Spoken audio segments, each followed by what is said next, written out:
I want to actually show you a quick diagram. This is one my beloved Emma came up with.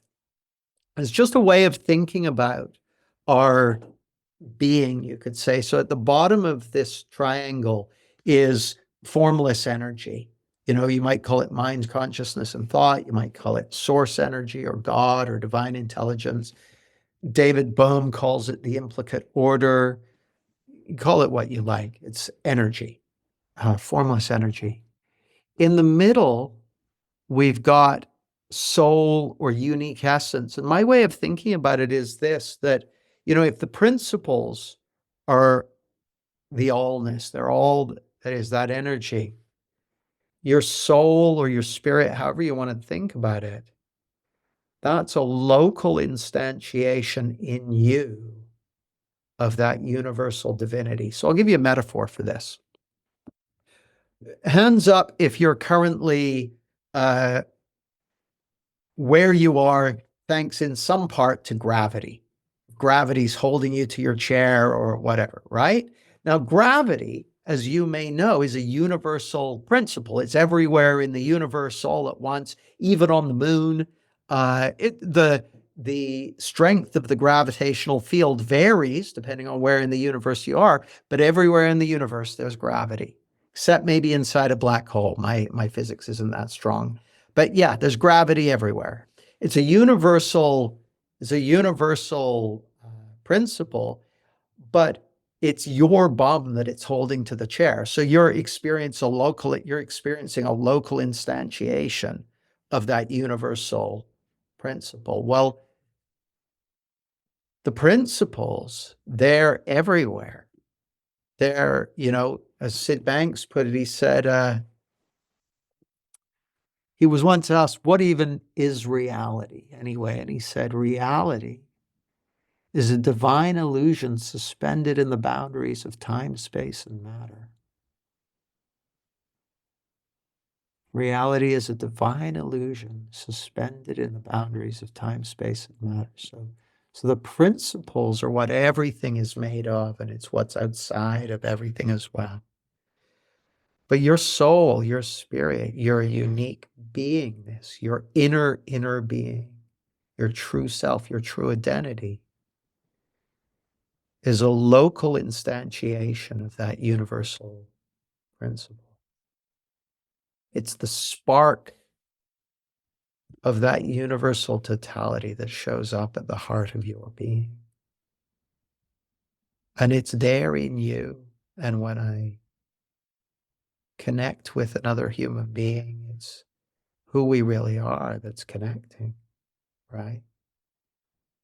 And every single one of us from time to time will get caught up in the outside in illusion, which is another way of saying get caught up in the illusion of separation, the illusion of isolation, the illusion of being apart.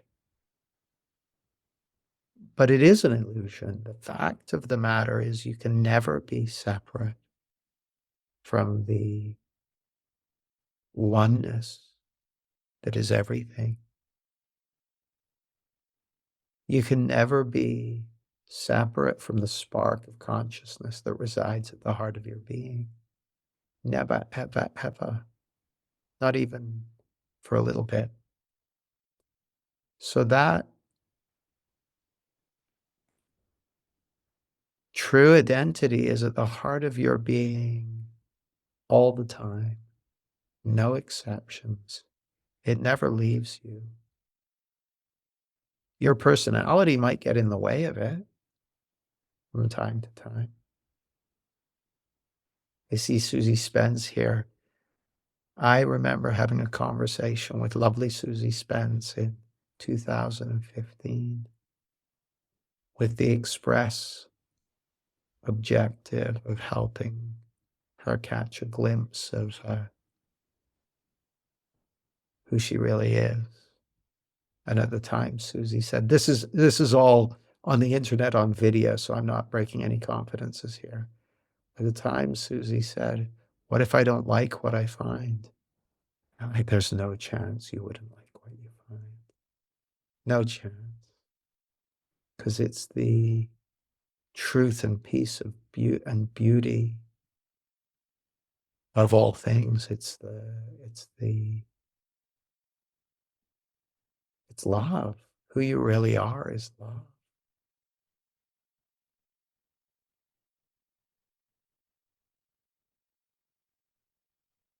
Susie, that was 10 years ago. Holy shit. Anything to report since that coaching session?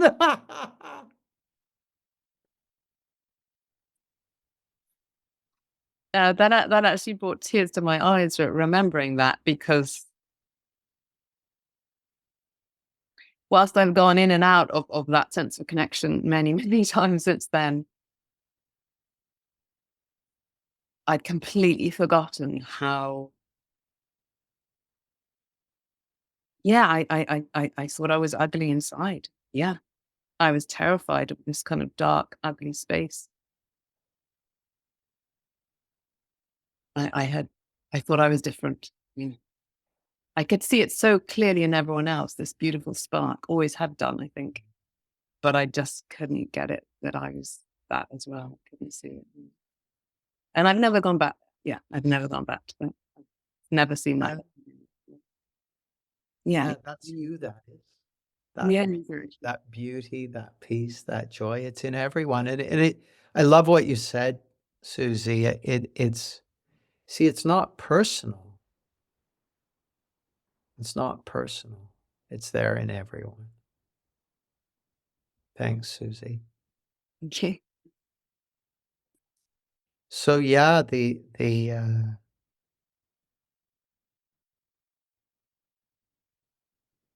that truth and beauty, we can absolutely lose sight of it. We can, such is the power of thought that we can believe that we're separate. And if you're anything like me, it's not that uncommon occurrence. I'm like, are you kidding me? If I'm in the phone queuing system for dealing with my bank, it's a very easy for me to fall into the illusion of separation. But the fact of the matter is, we're never separate. Never can be. We each absolutely wander away from it from time to time, but the truth of who you really are never leaves the heart of your being. It's always there. It's always there. And the belief that we're separate has us looking outside for what can only be found within. But to paraphrase Sid Banks, he said, if you're walking away from home, you got to turn around. Well, those feelings of worry, anxiety, insecurity, that's the signal that lets us know we're walking in the wrong direction. So anyway, back to Emma's diagram. That soul, that's the spark of divinity within each of us. And then we've got our ego, our personality, and our ego isn't necessarily aligned with who we really are. And so the journey that each of us are on, in my opinion, and the journey I'm on, is of getting the conditioning that's out of alignment with who we really are, getting that knocked away and dissolved and healed so that our personality can come more into alignment with who we really are, so that we've got a personality that's lined up with the truth of our being. That's the game we're all playing.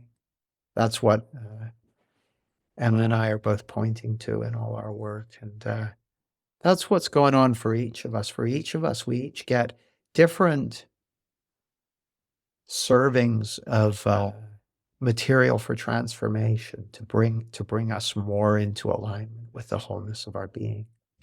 Thanks for your attention. I look forward to seeing you soon.